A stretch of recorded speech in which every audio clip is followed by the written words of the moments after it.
الحمدللہ والصلاة والسلام علی من لا نبی بعدہ اشہد ان لا الہ الا اللہ واشہد ان محمدا عبدہ ورسولہ اما بعد۔ حاضرین مجلس، سب سے پہلے ہم رب العالمین کا شکر بجا لاتے ہیں کہ رب العالمین نے مجھ کو اور آپ کو اس بابرکت مہینے میں داخل کر دیا ہے۔ یہ بڑی عظمتوں والا مہینہ ہے، یہ بڑی برکات والا مہینہ ہے۔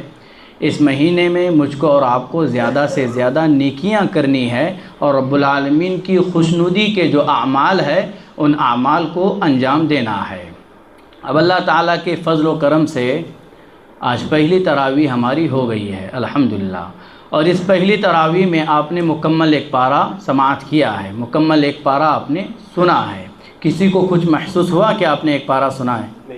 لگا ایسے کہ بہت لمبا ہو رہا ہے؟ نہیں لگا ہے نا؟ ہاں، آیتیں سمجھ میں آ رہی تھی کہ ہم کیا پڑھ رہے تھے؟ صاف صاف سنے آ رہا تھا نا؟ ہاں، تو کسی کو نہ لگا نا، تو یہ حضر میں ہم نے آپ لوگوں کی خدمت میں ایک پارہ پڑھ دیا ہے، تو انشاءاللہ اللہ نے چاہا تو پورا قرآن ہم ختم کریں گے 29ویں رات تک انشاءاللہ۔ تو آپ لوگوں کا کام یہ ہے کہ آپ شروع سے لے کر کے آخر تک جڑے رہے، اور جڑنے کے ساتھ ہمارا جڑنا کس کے لیے ہے؟ اللہ کے لیے ہے۔ آج آپ نے تراویح پڑھی یا شروع کے ابتدائی 5 دن یا 10 دن پہلا عشرہ مکمل کر لیا، اس کے بعد غائب ہو گئے، یہ نہیں چلنا چاہیے، اور اللہ تعالیٰ کو ایسی عبادتیں پسند نہیں ہیں۔ سمجھ رہے ہیں نا؟ جس جوش اور جذبے کے ساتھ آج آپ لوگ یہاں پر حاضر ہوئے ہیں، یہی جوش یہی جذبہ ہمیشہ آپ لوگوں کے اندر برقرار رہنا چاہیے۔ جو رب رمضان کا بھی ہے وہ رب پورے سال کا ہے نہیں ہے؟ پورے سال کا ہے نا؟ تو پورے سال میں عبادتیں کرنی ہیں یا صرف رمضان میں عبادتیں کرنی ہیں؟ کہ اللہ نے صرف رمضان کی عبادتیں ہم پر ڈال دی ہے اور انہی عبادتوں کا ہمیں مکلف بنایا ہے؟ ایسے نہیں ہے نا، پوری سال کی عبادتیں اللہ کے لیے کرنی ہیں۔ اور یہ جو رمضان ہے یہ مدرسہ ہے۔ کیا ہے؟ ابھی آپ کو ہم کسی مدرسے میں داخلہ کروا سکتے ہیں؟ وہاں کے ناظم صاحب آپ کو لے سکتے ہیں کیا؟ بھائی نہیں لے سکتے ہیں، کیونکہ آپ کی عمر کا تقاضا ہے، بہت سارے مسائل ہے وہ آپ کے سامنے رکھیں گے، اور آپ کا داخلہ کہاں سے ہو سکتا ہے اس عمر میں؟ اب تو یہ اس سے بہتر مدرسہ اور آپ لوگوں کے لیے کوئی اور ہے؟ اب تو یہ مدرسہ ہے نا، اس میں آپ کو بہت ساری چیزیں سیکھنی ہیں، اور اللہ کا فضل اللہ کا کرم ایسا ہوتا ہے کہ رمضان کے مہینے میں ہر مسجدوں میں 1 2 3 علماء حفاظ ہوتے ہیں۔ یہ بڑی نعمت ہے نہیں ہے آپ لوگوں کے لیے؟ اب ان ایام میں بھی آدمی کچھ نہ سیکھے تو اس سے بڑی بدبختی اور کیا ہو سکتی ہے؟ ہو سکتی ہے کوئی اور؟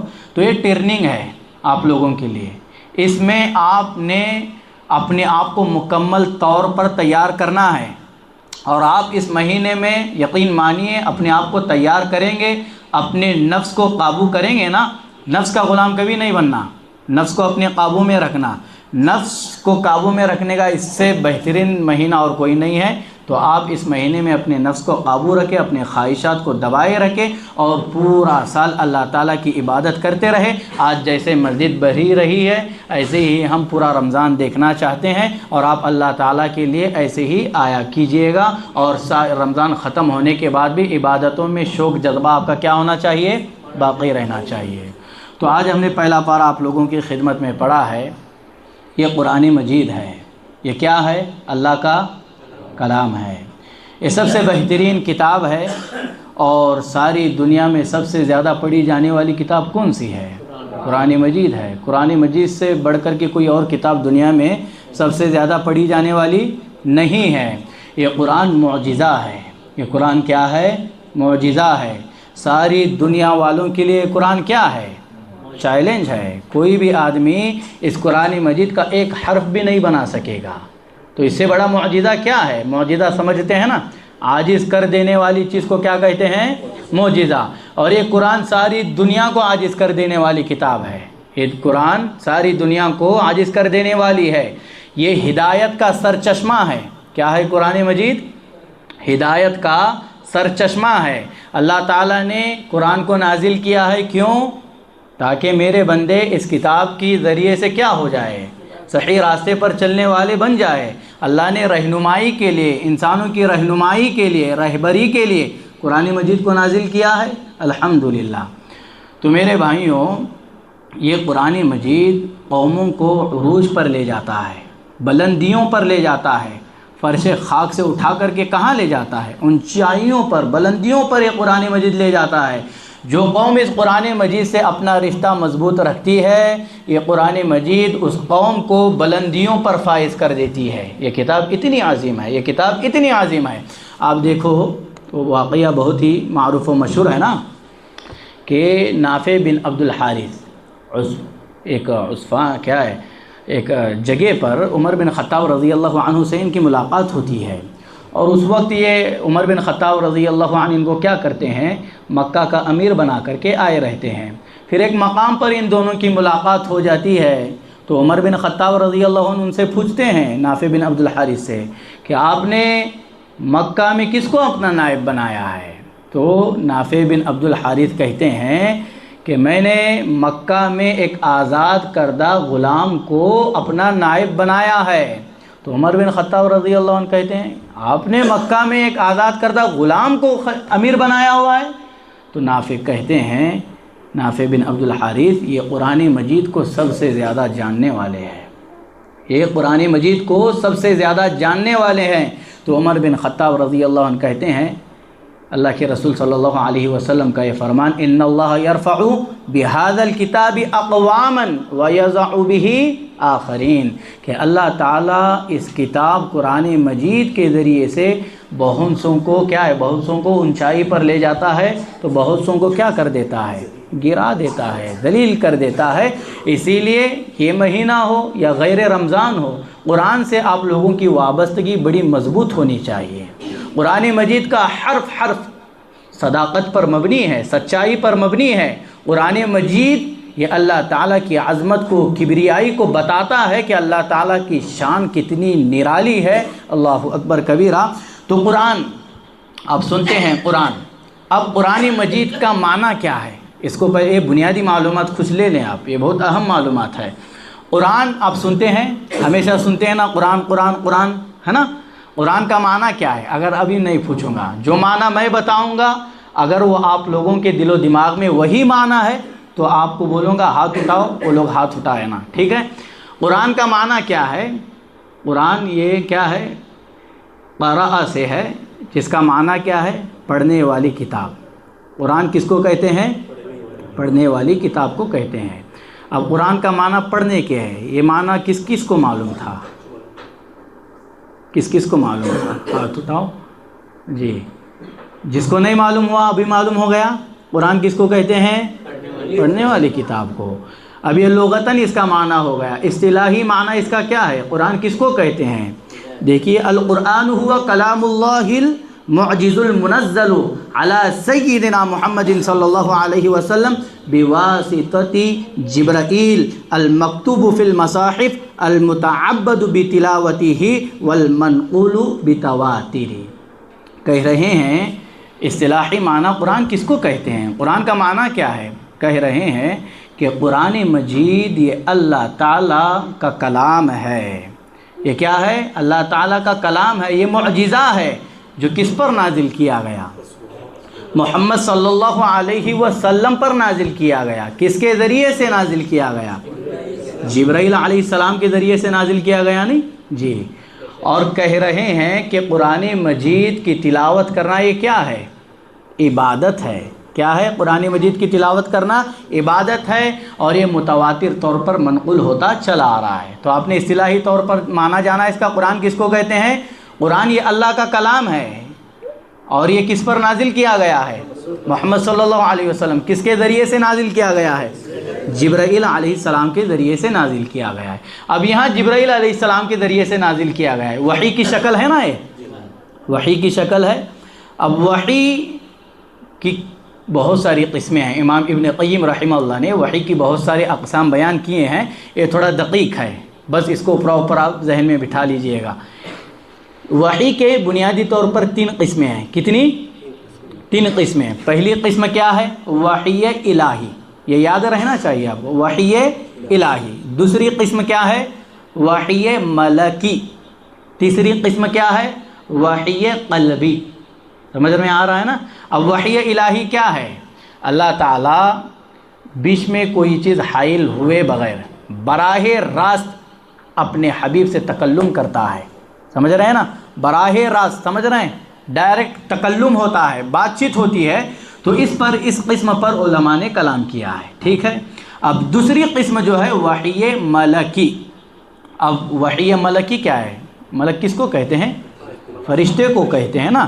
اب اللہ تعالیٰ نے اس قرآن مجید کو کس کے ذریعے سے نازل کیا ہے؟ جبرائیل علیہ السلام کے ذریعے سے نازل کیا ہے۔ اب جبرائیل علیہ السلام اللہ کے رسول صلی اللہ علیہ وسلم کے پاس جب آتے تھے تو اس کی بھی مختلف شکلیں ہیں، کبھی حضرت جبرائیل علیہ السلام کسی انسانی شکل میں آ جاتے تھے، کبھی کیا کرتے تھے کہ اپنی اصل شکل میں اللہ کے رسول صلی اللہ علیہ وسلم کے پاس آ جاتے تھے، کبھی کیا ہے گھنٹی بجنے کی شکل ہے، اس طریقے سے کیا ہے وحی اللہ کے رسول صلی اللہ علیہ وسلم پر کی جاتی تھی۔ اور تیسری قسم وحی قلبی ہے، نہ جبرائیل علیہ السلام نہ کوئی اور چیز، ڈائریکٹ کیا کر دیتا تھا اللہ تعالیٰ، کوئی بھی چیز ہو، کوئی بھی بات ہو، اپنے پیارے حبیب صلی اللہ علیہ وسلم کے دل میں اللہ تعالیٰ وہ ڈال دیتا تھا۔ اس کو کیا بولتے ہیں؟ وحی قلبی۔ تو وحی کی 3 قسمیں ہوئی، وحی قلبی 3 قسمیں ہوئی نا، وحی الہی، وحی ملکی، وحی قلبی۔ اب اس کے بعد یہ قرآن مجید ہے۔ اب ہم یہاں پر انشاءاللہ ڈیلی آپ کے سامنے کیا ہے مختصر سی تفسیر کرنے کی کوشش کریں گے۔ اب تفسیر کس کو کہتے ہیں؟ آپ جانتے ہیں تفسیر کا معنی کیا ہے؟ یہ آگے بڑھنے سے پہلے یہ چیزیں کھول رہا ہوں آپ کے سامنے تاکہ مشقت نہ ہو، اور یہ چیزیں آپ کو آگے بھی کام آئے گی۔ جو کیا ہے قرآن مجید کی تفسیر ہم جب کرتے ہیں، تفسیر کا معنی ہوتا ہے واضح کرنا۔ کیا کرنا؟ واضح کرنا، کھول دینا، کھول کر کے بیان کرنے کو کیا کہتے ہیں؟ تفسیر۔ اب تفسیر قرآن کے 6 مصادر ہے۔ تفسیر قرآن جو ہم کرتے ہیں اس کے کتنے مصادر ہے؟ 6 مصادر ہے۔ پہلی تفسیر کیا ہے؟ قرآن مجید کے آیات کی دوسری آیتوں کے ذریعے سے قرآن مجید کی تفسیر کی جاتی ہے۔ ایک آیت ہے، اس آیت کی تفسیر اللہ تعالیٰ کے دوسرے فرمان کے ذریعے سے اس کی تفسیر کی جاتی ہے۔ سمجھ میں آ رہا ہے نا آپ لوگوں کو؟ تو یہ پہلی قسم ہے۔ دوسری قسم مصادر جس سے تفسیر کی جاتی ہے، دوسری قسم اللہ کے رسول صلی اللہ علیہ وسلم کی احادیث مبارکہ کے ذریعے سے اللہ تعالیٰ کے کلام کی کیا کی جاتی ہے؟ تفسیر کی جاتی ہے۔ تیسری قسم کیا ہے؟ اللہ کے رسول صلی اللہ علیہ وسلم کے صحابہ کرام رضی اللہ عنہم اجمعین جو ہے ان کے آثار کے ذریعے سے اللہ تعالیٰ کے کلام قرآن مجید کی تفسیر کی جاتی ہے۔ اور چوتھی قسم، چوتھا مصدر کیا ہے؟ چوتھا مصدر جو ہے آثار تابعین کے جو آثار ہے، ان آثار کے ذریعے سے اللہ رب العالمین کے کلام مجید کی تفسیر کی جاتی ہے۔ پانچواں جو مصدر ہے وہ عربی لغت ہے، عربی لغت کے ذریعے سے کلام مجید کی کیا کی جاتی ہے؟ تفسیر کی جاتی ہے۔ اور چھٹا مصدر جو ہے عقل سلیم ہے، عقل سلیم کے ذریعے سے رب العالمین کی کلام کی تفسیر ہوتی ہے۔ آدمی کے پاس عقل سلیم ہونا چاہیے۔ اب عقل سلیم کا مطلب یہ نہیں کہ آدمی قرآن مجید کھولے اور اپنے عقل کے گھوڑے دوڑانا شروع کر دے، یہ آیت سے میں نے یہ سمجھا، یہ آیت سے میں نے یہ سمجھا، یہ آیت اس پر فٹ ہوتی ہے، وہ آیت اس پر فٹ ہوتی ہے، یہ نہیں ہونا چاہیے۔ اب یہاں عقل سلیم کی بات آئی نا، تو یہ بات بھی یاد رکھو، تفسیر بالرائے، رائے کے ذریعے سے جو تفسیر کی جاتی ہے اس کی 2 قسمیں ہیں، ایک ہے المحمود، ایک ہے المذموم۔ محمود یعنی اچھی تفسیر جو صحابہ کرام کے آثار سے ملتی ہے، نبی علیہ الصلوۃ والسلام کی احادیث سے ملتی ہے، متعارض نہ ہو، یہ تفسیر جائز ہے، ٹھیک ہے۔ اب تفسیر مذموم جو ہے وہ صحابہ اکرام کے آثار سے متعارض ہوتی ہے، نبی علیہ الصلوۃ والسلام کی احادیث کے خلاف ہوتی ہے۔ ایسے بہت سارے مفسر جو عقل پرست ہے وہ ہمارے یہاں پر پائے جاتے ہیں، ان لوگوں کو کبھی بھی نہیں سننا۔ جیسے ڈاکٹر اسرار ہے، سنتے ہیں ڈاکٹر اسرار کو؟ ہاں، ابھی بھی کچھ لوگ سنتے ہیں انہیں۔ ہاں، تو یاد رکھے ڈاکٹر اسرار یہ عقل پرست آدمی ہے۔ یہ کیا ہے؟ عقل پرست آدمی ہے۔ انہوں نے قرآن مجید کی جو تفسیر ہے نبی علیہ الصلوۃ والسلام کی احادیث مبارکہ سے، آثار صحابہ، آثار تابعین کے ذریعے سے نہیں، اپنے عقل کے ذریعے سے انہوں نے کی ہے۔ اور لوگوں کو کیا لگتا ہے کہ ڈاکٹر اسرار صاحب نے ہے نا بہت پہلے بہت ساری پیشن گوئیاں فرمائی ہے، اور آج وہ کیا ہو رہا ہے؟ حقیقت بن کر کے ابھر رہی ہے۔ ایسے ہی لوگوں کو لگتا ہے سب جھوٹ ہے، بکواس ہے، سمجھ رہے ہیں نا، حقیقت سے کچھ لینا دینا نہیں ہے۔ انہوں نے عقل کے ذریعے سے قرآن مجید کی تفسیر کی ہے جو کچھ معنی نہیں رکھتی ہے۔ تو یہ کچھ باتیں تھیں قرآن مجید کے تعلق سے، تو ہم نے آپ لوگوں کی خدمت میں رکھنا، اس کو بہتر سمجھا۔ اب دوسری چیز جو ہے، آدمی جب قرآن مجید پڑھتا ہے، جب آدمی مصحف کھولے، قرآن مجید کھولے، تو ڈائریکٹ آیت پڑھے گا یا اس آیت سے پہلے کیا کرتا ہے آدمی؟ ہاں، بسم اللہ اتنا ہی پڑھے گا۔ ہاں، اعوذ باللہ من الشیطان الرجیم بسم اللہ الرحمن الرحیم، آدمی پڑھتا ہے نا، اعوذ باللہ کو کیا کہتے ہیں؟ تعوذ کہتے ہیں، اور بسم اللہ الرحمن الرحیم کو تسمیہ کہتے ہیں۔ اعوذ باللہ من الشیطان الرجیم کا ترجمہ کس کو یاد ہے؟ ٹھیک ہے، کیا بولتا ہے آدمی؟ اعوذ باللہ من الشیطان الرجیم، میں اللہ کی پناہ میں آتا ہوں، کس سے؟ شیطان مردود سے۔ اس کے جو شر ہے، اس کی جو خباثتیں ہیں، وہ انسان کی فکر پر بڑی تیزی کے ساتھ اثر انداز ہوتی ہے، سمجھ رہے نا؟ تو اسی لیے آدمی کو یہ حکم دیا گیا ہے کہ وہ قرآن مجید کو پڑھنے سے پہلے کیا کرے؟ اعوذ باللہ من الشیطان الرجیم پڑھے۔ تو اعوذ باللہ من الشیطان الرجیم، اللہ تعالیٰ کی پناہ میں آدمی آتا ہے۔ اب کیسے؟ یہ شیطان ہے، اس کا شر بڑا خطرناک ہے۔ اب شیطان کے شر کو اللہ تعالیٰ کے علاوہ کوئی اور دور کر سکتا ہے؟ اب شیطان کے شر سے آدمی اللہ تعالیٰ کے علاوہ کسی اور کی پناہ میں آ سکتا ہے کہ وہ بچ جائے اس شر سے؟ ارے وہ سب سے زیادہ طاقتور ہے، اس کا شر بڑا خطرناک ہے، اور یہ سب سے بڑھ کر کی طاقتور کون ہے؟ اللہ ہے نا۔ سب سے بڑھ کر کے طاقتور کون ہے؟ اللہ ہے، جس کی طاقت کے آگے دنیا کی ساری طاقت کیا ہے؟ ہیچ ہے، ختم ہے، کچھ نہیں ہے۔ تو اللہ تعالیٰ کیا ہے؟ سب سے بڑا طاقتور ہے۔ تو اللہ تعالیٰ کی پناہ میں ایک انسان آتا ہے شیطان کے شر سے۔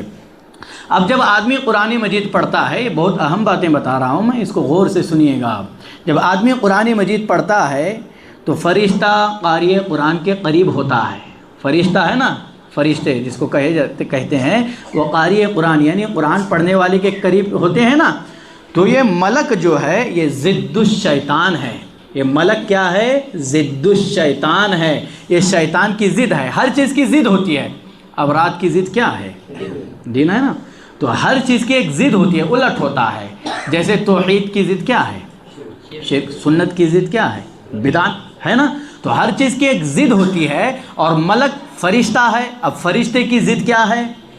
شیطان ہے۔ اب فرشتہ جب قاری قرآن پڑھتا ہے تو اس کے قریب آتا ہے نہیں آتا ہے؟ آتا ہے۔ اب جب شیطان اس کے قریب ہو تو وہ دوست اس کے قریب آئے گا، فرشتہ اس کے قریب آئے گا؟ اب مثال کے طور پر سمجھیے آپ، اب یہاں پر دو لوگ بیٹھے ہیں، ٹھیک ہے، میں یہاں بیٹھا ہوں۔ اب اس میں سے ایک آدمی میرا دشمن ہے، سخت دشمن ہے، سخت نفرت کرتا ہوں میں اس شخص سے۔ اب یہ دونوں مل کر کے بیٹھے ہیں، یہ میرے دوست ہے، اب وہ میرا دشمن وہاں بیٹھا ہے، تو میں ان کے قریب جاؤں گا؟ آدمی جاتا ہے کیا اس کے قریب؟ نہیں جائے گا نا۔ تو ایسے ہی سمجھ میں آ رہی ہے بات؟ یہ فرشتہ جو ہے یہ شیطان کی ضد ہے۔ اب جب آدمی کے ساتھ شیطان لگا رہے تو فرشتہ اس کے قریب جائے گا؟ نہیں جائے گا نا۔ تو اسی لیے یہ آگاہ ہے، یہ تنبیہ کے طور پر کہا جا رہا ہے، یہ تنبیہ ہے۔ اب تم ایسی چیز کے اندر داخل ہونے جا رہے ہو، اعوذ باللہ من الشیطان الرجیم پڑھ کر کے، اب آدمی کا ذہن یہاں وہاں نہ بھٹکے، اب آدمی یہاں وہاں نہ کھوئے۔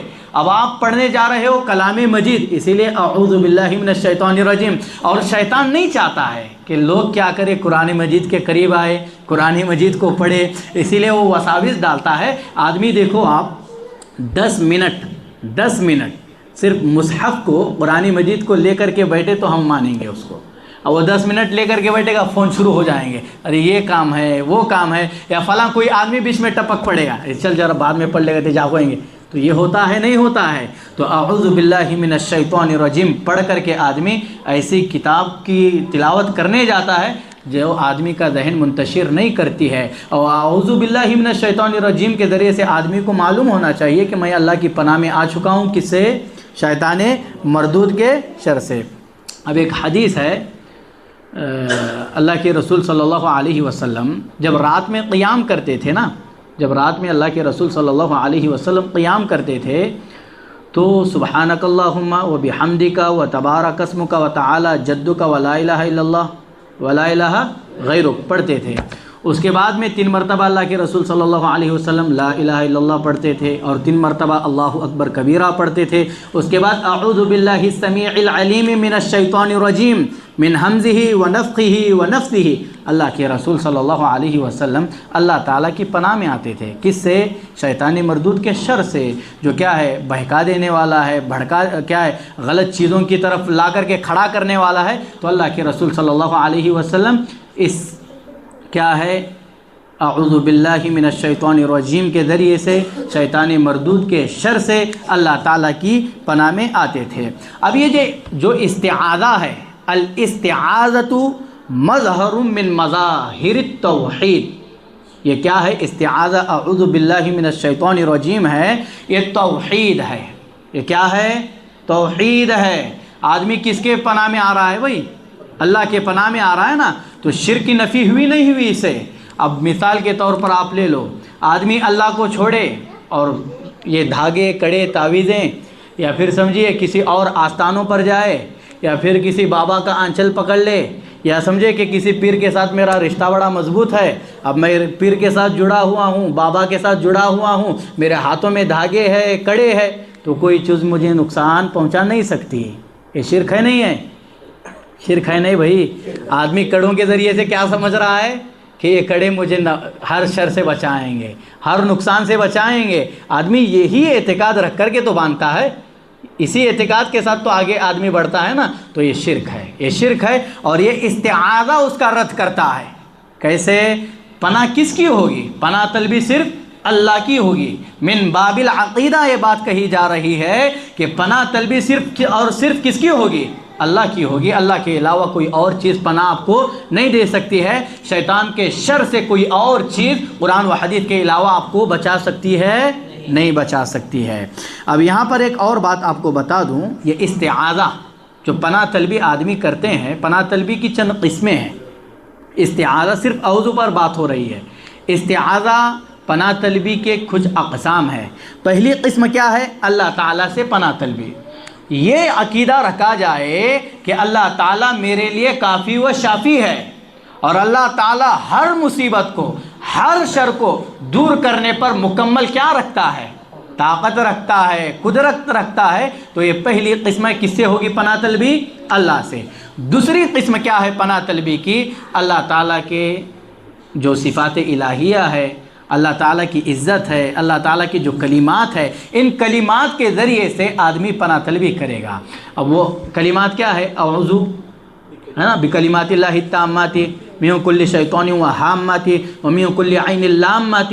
یہ بہت ہی جامع دعا ہے، یہ بہت ہی جامع دعا ہے اور رقیہ کے طور پر اس دعا کا استعمال ہوتا ہے۔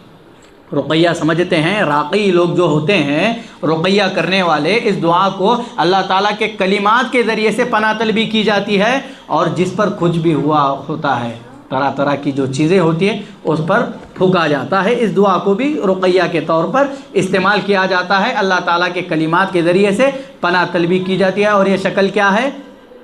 جائز ہے، جائز ہے۔ اور تیسری شکل کیا ہے؟ خاموش ہو جاؤ۔ تیسری شکل کیا ہے پناہ طلبی کی؟ یہ سمجھ میں آ رہی ہے نہیں بھائی آپ لوگوں کو؟ باتیں صاف ہے، واضح ہے؟ تکلیف کچھ پیچیدہ ہے تو بولو، اس کو ہم چینج کر دیں گے پھر۔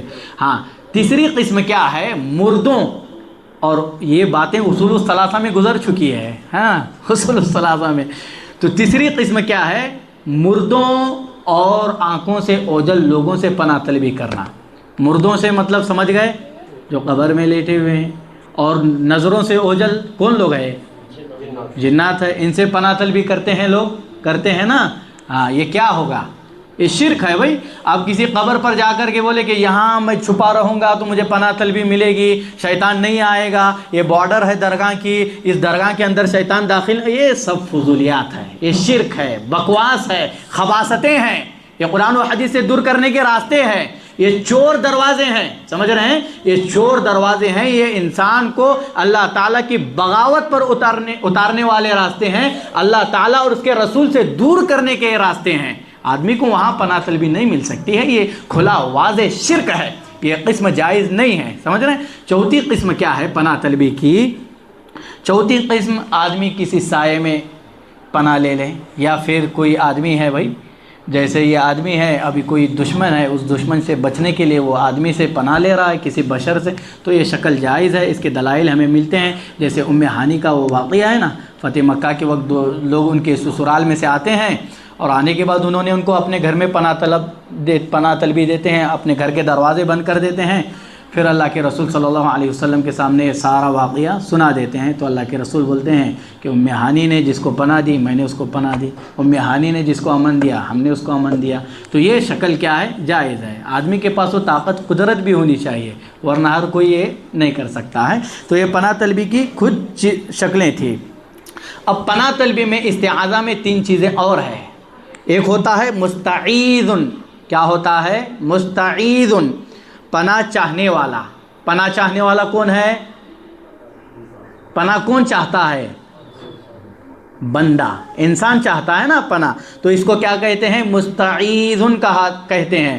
اور اس کے بعد مستعاذ بہ، پناہ دینے والا، یہ کون ہے؟ اللہ جل جلالہ ہے۔ اور اس کے بعد تیسری قسم مستعاذ منہ، جس سے پناہ چاہی جائے، وہ کون ہے؟ شیطان ہے۔ تو یہ استعاذہ کی 3 قسمیں ہیں۔ اس کے بعد میں رجیم ہے۔ رجیم کا معنی کیا ہے؟ اصل الرجم والرمی، یعنی پھینکنے کے معنی میں اللہ تعالیٰ نے شیطان کو دھتکار دیا ہے، نہیں دیا؟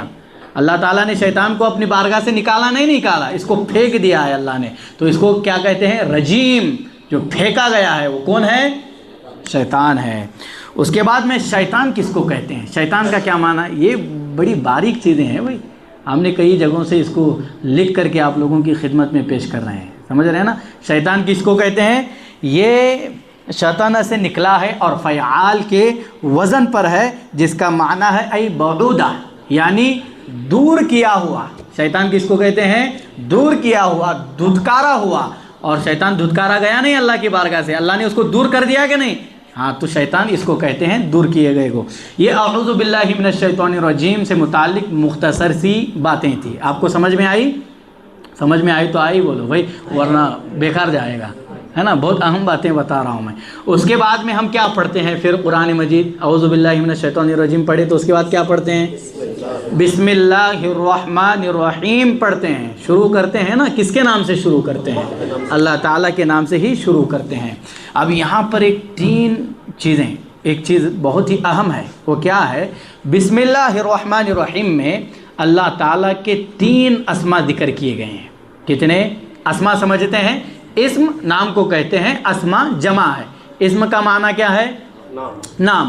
اللہ تعالیٰ کے 3 نام اس آیت میں ذکر کیے گئے ہیں بسم اللہ الرحمن الرحیم میں۔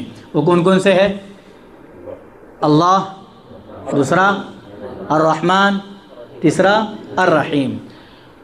اللہ جو ہے یہ اللہ تعالیٰ کا ذاتی نام ہے۔ یہ کیا ہے؟ اللہ تعالیٰ کا ذاتی نام ہے، اور تمام اسما اسی کے گرد آ جاتی ہے، اسی کی طرف پلٹ کر کے آتی ہے۔ تو اللہ، یہ اللہ تعالیٰ کا کیا ہے؟ ذاتی نام ہے۔ اس کے بعد میں یہاں پر 3 نام ذکر کیے گئے ہیں، تو بتا رہے ہیں اس کی حکمت کیا ہے 3 ناموں کو یہاں پر ذکر کرنے کی۔ مفسرین نے لکھا ہے، کیا لکھا ہے؟ فَإِنَّ الْإِلَٰهَ هُوَ الْمَعْلُوهُ الْمَعْبُودُ، کیونکہ اللہ وہ ہے جس کی عبادت کی جائے، اللہ ہی معبود حقیقی ہے۔ دیکھو توحید کا پیغام کتنا سنہرا پیغام ہے بھائی، اللہ اکبر۔ لا معبود بحق الا اللہ، اور اللہ کے تینوں ناموں کو یہاں پر ذکر کرنے کا مقصد، حکمت ہی یہی ہے کہ اللہ تعالیٰ ہی عبادت کے لائق ہے، اور وہی اسی کی عبادت کی جائے گی۔ لا معبود بحق الا اللہ، اللہ تعالیٰ کے سوا کوئی معبود برحق نہیں ہے۔ اس کے بعد الرحمن الرحیم ہے، اس میں بھی ایک بنیادی فرق ہے، وہ کیا ہے؟ الرحمن يدل على سعة رحمت اللہ بجمیع الخلق۔ رحمان جو ہے یہ تمام مخلوقات کے لیے ہے۔ رحمان کا جو معنی ہے رحمت، اللہ تعالیٰ رحم کرنے والا ہے، رحمت کرنے والا ہے، یہ تمام مخلوقات کے لیے ہے۔ اور رحیم جو ہے یدل علی رحمت اللہ الخاصہ بالمؤمنین، اور رحیم جو ہے یہ اللہ تعالیٰ کی جو رحمت ہے اس کے خاص بندے جو ہے مومنین موحدین، انہی پر اللہ تعالیٰ کی رحمت ہوگی۔ ایک ہوتا ہے رحمت، سارے انسانوں کو اللہ تعالیٰ اپنی رحمت میں لے لیا ہے، بولو کافر کھاتا ہے نہیں کھاتا ہے؟ مشرک کھاتا ہے نہیں کھاتا ہے؟ ایک توحید پرست کھاتا ہے نہیں کھاتا ہے؟ سکون کی زندگی یہ لوگ گزار رہے ہیں نہیں گزار رہے ہیں؟ فرش پر ان کو بچھا کر کے آرام سے سونے کے لیے ہر چیز مہیا ہے نہیں ہے؟ فیان کی سہولتیں ہیں نہیں ہے؟ تو اللہ تعالیٰ کی رحمت تمام انسانوں کے لیے ہوئی نہیں ہوئی؟ تو رحیم جو ہے یہ اللہ تعالیٰ کے خاص بندے جو ہے مومنین، یہ انہی کے لیے ہے۔ اللہ تعالیٰ کی رحمت صرف انہی بندوں کے لیے ہے۔ یہاں پر من باب العقیدہ، عقیدے سے متعلق ایک اور چیز بہت ہی اہم ہے۔ اللہ تعالیٰ علو سمجھتے ہیں نا، اللہ تعالیٰ بلندیوں پر کیا ہے؟ فائز ہے نا۔ الرحمن علی العرش استوى، رحمان کہاں ہے؟ عرش پر مستوی ہے۔ الرحمن یہاں پر آیا نہیں، الرحمن اللہ کا نام آیا، بسم اللہ الرحمن الرحیم، تو الرحمن علی العرش استوى، اللہ کہاں ہے؟ عرش پر مستوی ہے۔ اب بتاؤ کیا اللہ ہر جگہ ہے؟ بولو، اور لوگ بھی بولو بھائی، عقیدے کا مسئلہ ہے۔ اللہ ہر جگہ ہے؟ ہر جگہ ہے؟ جی بولو، ہر جگہ ہے اللہ؟ ہاں ہر جگہ نہیں۔ ابھی آپ نے سنی الرحمن علی العرش استوى، رحمان کہاں ہے؟ عرش پر مستوی ہے۔ تو بعض بول رہے ہیں کہ ہر جگہ ہے، بعض بول رہے ہیں کہ نہیں، پھر نہیں مطلق انکار بھی ہو رہا ہے نا، تو پھر پورا ثابت بھی کیا جا رہا ہے کہ ہر جگہ ہے، تو کیسے مانیں گے؟ اب اس کو کیسے سمجھیں گے ہم؟ الرحمن علی العرش استوى، مائیں بہنیں بھی ہیں نا۔ ہاں، تو یہ عقیدے کا مسئلہ ہے۔ یہ عقائد اگر آپ کے درست نہیں ہیں تو آپ کے اعمال برباد ہے۔ بہت اہم مسئلہ ہے، یہ بہت اہم مسئلہ ہے جو بیان کرنے جا رہا ہوں۔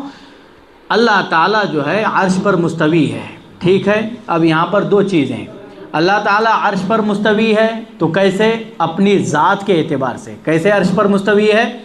ذات کے اعتبار سے، ٹھیک ہے۔ اب اللہ تعالیٰ ہر جگہ ہے، بعض لوگ بولتے ہیں، اب جیسے بہت سارے اشعری وغیرہ کے جو عقائد ہیں آپ دیکھیں گے، ماتریدی وغیرہ، بہت خطرناک عقیدے ہیں ان کے۔ ان لوگوں کا یہ ماننا ہے کہ اللہ تعالیٰ اپنی ذات کے اعتبار سے ہر جگہ ہے۔ نعوذ باللہ من ذالک۔ آپ دیکھو آدمی ٹوائلٹ میں ہے یا کسی ایسی گندی جگہوں پر ہے تو ان لوگوں کے عقیدے کے اعتبار سے اللہ وہی بھی ہے کیا؟ اللہ ہمارے ساتھ ہے، اللہ ہمارے ساتھ اٹھ رہا ہے، بیٹھ رہا ہے، چل رہا ہے کیا؟ نعوذ باللہ، اللہ حفاظت فرمائے۔ تو یہ غلط عقیدہ ہے۔ یہ کیا ہے؟ عقیدہ باطل عقیدہ ہے۔ علماء نے کہا کہ یہ اتنا خطرناک عقیدہ ہے، یہ کفریہ عقیدوں میں سب سے بڑھ کر کے گندا اور گھنونا عقیدہ ہے کہ آدمی اس بات کا اعتقاد رکھے کہ اللہ ہر جگہ ہے۔ سمجھ میں آ رہی ہے بات؟ ہم نے کیا کہا؟ اللہ تعالیٰ اپنی ذات کے اعتبار سے کہاں ہے؟ عرش پر مستوی ہے۔ اب ہر جگہ ہے، ہم اس کو کیسے سمجھیں گے؟ اللہ تعالیٰ جو ہر جگہ ہے وہ اپنے علم کے اعتبار سے کیا ہے؟ ہر جگہ ہے۔ ان اللہ علیم بذات الصدور، اللہ تعالیٰ تمہارے دلوں کے بھید کو بھی جانتا ہے کہ آدمی کیا سوچ رہا ہے، کیا کھچڑی پکا رہا ہے، کس کو توڑنا پھوڑنا، کیا کیا اس کے دماغ میں چل رہا ہے نا۔ کون تلاوتوں کرنے کے لیے اپنا ذہن بٹھا لیا ہے اور کون عبادتوں کے لیے اپنے آپ کو فارغ کر رہا ہے، کیسے سوچ رہا ہے آدمی، ہر چیز سے اللہ کیا ہے؟ باخبر ہے، اللہ ہر چیز کو جانتا ہے نا۔ تو اللہ تعالیٰ علم کے اعتبار سے کیا ہوا؟ ہر جگہ ہے۔ اللہ تعالیٰ اپنی ذات کے اعتبار سے ہر جگہ نہیں ہے۔ تو اعوذ باللہ من الشیطان الرجیم، بسم اللہ الرحمن الرحیم سے متعلق یہ کچھ باتیں تھیں جو ہم نے آپ لوگوں کی خدمت میں رکھی ہے۔ کل انشاءاللہ سورۃ الفاتحہ سے متعلق کچھ اور باتیں آپ لوگوں کی خدمت میں رکھنے کی کوشش کی جائے گی۔ ہم اللہ تعالیٰ سے دعا کرتے ہیں کہ اللہ تعالیٰ میری اور آپ کی تمام عبادتوں کو قبول فرمائے۔ مجھ سے اور آپ سے جو خطائیں لغزشیں ہوتی رہتی ہے، اللہ تعالیٰ میری اور آپ کی خطاؤں کو لغزشوں کو درگزر فرمائے، اور رمضان المبارک کے ان ایام کو غنیمت جانتے ہوئے بھرپور سے بھرپور عبادت کرنے والا مجھ کو اور آپ کو بنائے۔ آمین۔ وآخر دعوانا الحمد للہ رب العالمین۔